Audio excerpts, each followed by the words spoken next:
you to talk to me? Yeah. Hello, hello.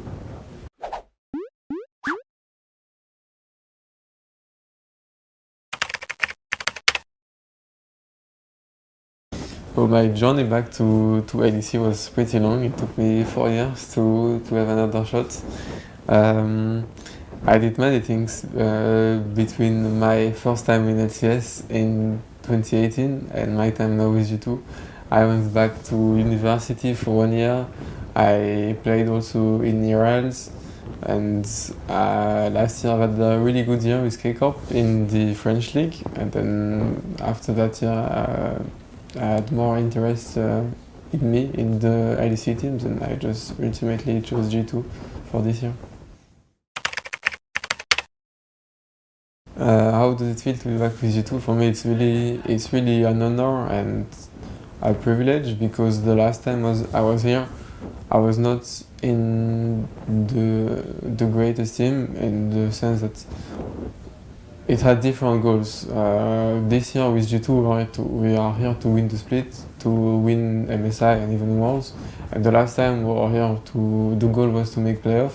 So it's very, very different experiences, and I'm just glad that I have the shot to play with such a good team and to have a chance at winning everything.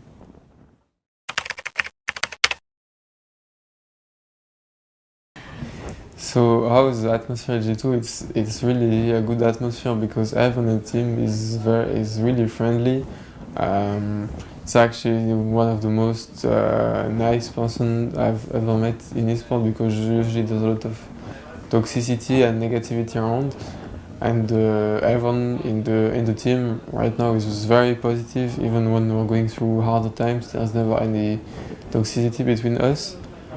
And the difference between K-Corp last year and G2 is mainly for me that in K-Corp I've known everyone for years. I was basically playing with my friends from Esports, and this year I have to meet these new people, to get to know new people. So it's a different process than last year, where I just came in the team and I just knew everyone for years already.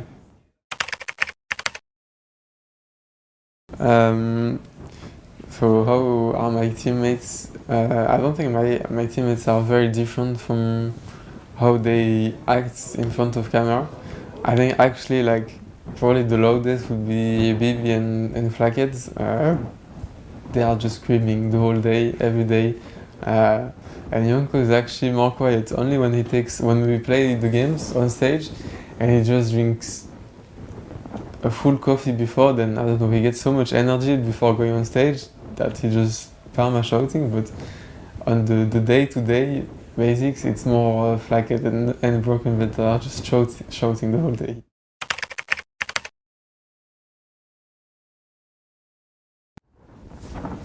So how do I think we synergize with Flakked? I think we didn't have the best splits. I think the games we had on stage, there are some games where we just made some mistakes early on in the game, and it made the laning phase harder. But I'm overall very happy with how we're playing in scrims. I think we're matching very well against every bot lane, and even from the beginning when we were scrimming against the worst teams, we're also already doing well in laning phase. So I'm very confident going forward. I just think we need the more stage game to get used to everything, right? And then I think it's just going to be even better going forward.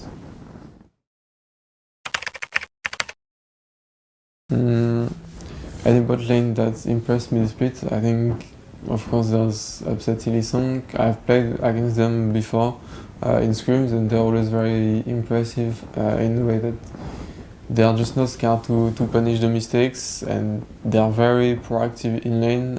They're always gonna force you to take bad decisions, and if you're making one mistake, then you know you're gonna get punished for it, and you might just die for it. So I think it's very, very different to play them from the other bot lane. And every time we play against them on stage as well, we just try to take as much as we can. We just try to learn as much as we can. They've been playing together for a year as well now, and also they are very experienced players. So there's just a lot to learn from them, I think.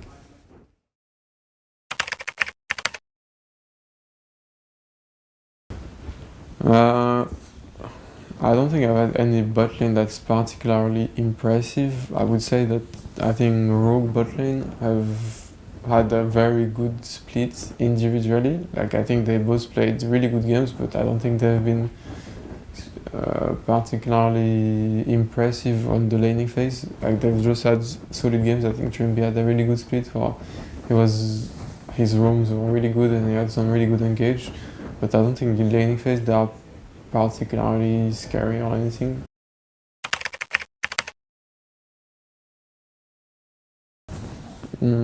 How does it feel to play against my ultimate? I mean, it always feels a bit weird for me playing against ultimates. Also because BDS they didn't have the best splits, so when we won against them, it's a bit so sweet because we win, but at the same time, I know that they are going through hard times and that they are losing games. So it's not easy for them, and I think they will definitely bounce back. I think they had some shining moments in the split, and they have some stuff to take away. I think they are all young players, at least like coming like they don't have the most experience out of the LEC team, so I think they have a lot to take from a split like that, and I'm sure they will bounce back in the summer.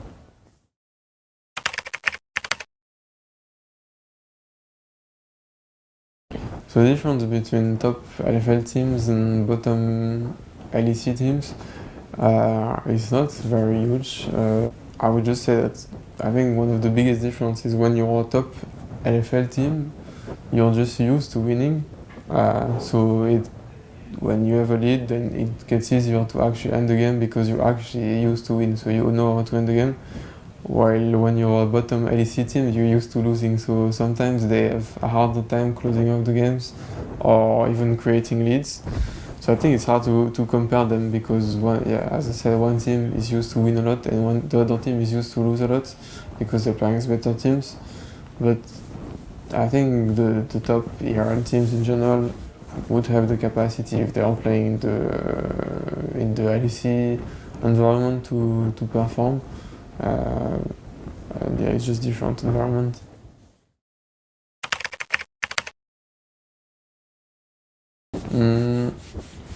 So in K-Camp I was doing a lot of drafting with the team. I was talking a lot with my coach. I've had a lot of very, very long discussions until 4 or 5 a.m. with the coaching staff about how we should do stuff. And I was really involved in the process. And in G2 I try to bring as much as we can. Of course, when they got me and when we talked together, they know that it was something I was doing a lot in K-Cup, so we try to reproduce as much as we can. But it's obviously not the same environment, and I don't have the same role as I had last year in K-Cup. So I just try to basically do what the team needs, and I just always try to give my input on the situations, on what I think we should do. And just basically have a lot of conversations with the team.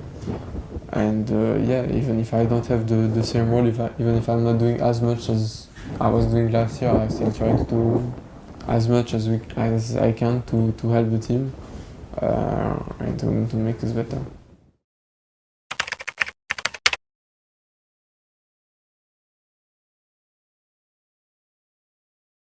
I picked a lot of champions this year. It was not really an experiment. It was mostly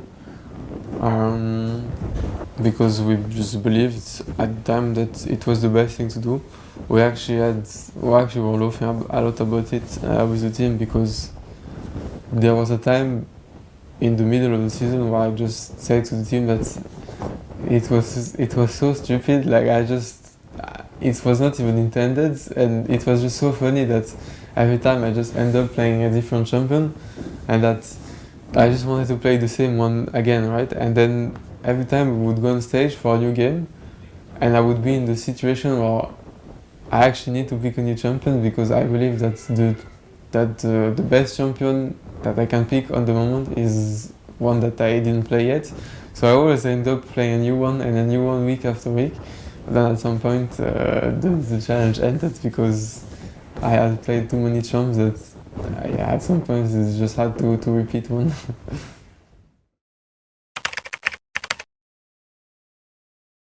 Do I prefer playing best of 3? I think it would be of course better for the players, for the team. I think it's always more fun to have more games on stage, especially because best of ones are not really interesting.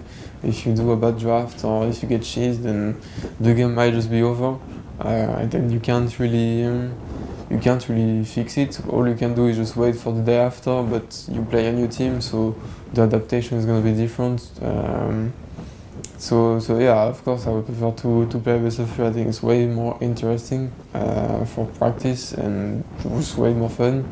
But I understand that for Riot it's hard to reproduce as well with the current European format.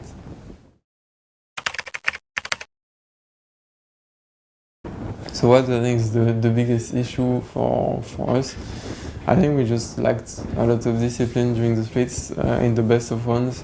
I think we got, there's been a lot of games where we had a lead and we're just not being very disciplined in the game, and we're just giving away shutdowns, giving away things that we shouldn't, and then we just suddenly, from a winning position, we just end up in a very losing position. I also think we had some very hard losing games where we just, from minute one, the game is already very hard to play, and of course it's different when we play those best of one, because then if we have a very hard level 1, it's gonna be hard to come back and to adapt. Well, I mean, we're not gonna be able to adapt because we only play one game, but I'm very confident that when it comes to best of one, even when we have a bad game or bad start, we'll always be able to bounce back, because we have this positivity around the team that just makes it that even when we are gonna have a bad game, we're always gonna be able to just smile and just completely reset mentally and just focus on the game after. So how did I come up with my nickname? It's actually not my idea. It doesn't mean much, but it's just so my brother used to play a lot of video games, and it's him who introduced me to League. And back then, you could buy a collector edition of League of Legends, which had skins. You could have almost every champion in the game, and he basically bought it and he created his account, and then he actually played like only 3 games and he didn't really like the games, so he just gave me the account, and I just kept it throughout the year, because it's like expensive to name change on the game, and I didn't want to waste my money on it, because I wanted to buy champions and skin over just name changing, and then I just kept the name. When I started playing Esports, I just had this name, so I just kept it. And yeah.